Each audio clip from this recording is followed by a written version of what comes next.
Visuals ఏమి రావు.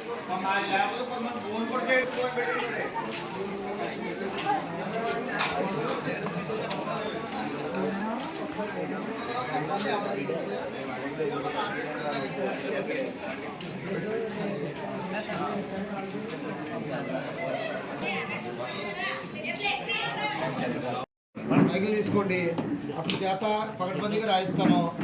నేను ఈ స్కూల్ చెప్పి రాబడిన ఫిర్యాదుపై ప్రత్యేకంగా డివైఈఓ గారు వచ్చి విచారణ చేశారు.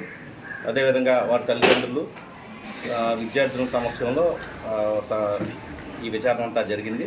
ఈ విచారణలో తేలింది ఏంటంటే టీచర్ గారు దురుసుగా ప్రవర్తించడం మాట వాస్తవమే. అదేవిధంగా పరీక్షల్లో చూసి రాస్తున్నారని చెప్పి మందలించడం, అదేవిధంగా వారిని కొద్దిగా నిక్నేమ్లు పెట్టి పిలవడం అనేది వాస్తవం చెప్పి మేము నిర్ధారించాం.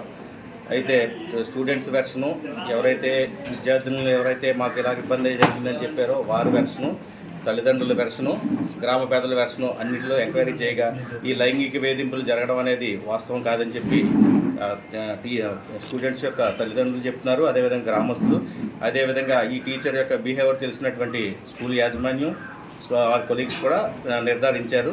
డివైఓ గారి సమక్షంలో ఈ విచారణ అంతా జరిగింది. దీని మీద డివైఓ గారు సమగ్రమైన నివేదిక సమర్పించబోతున్నారు.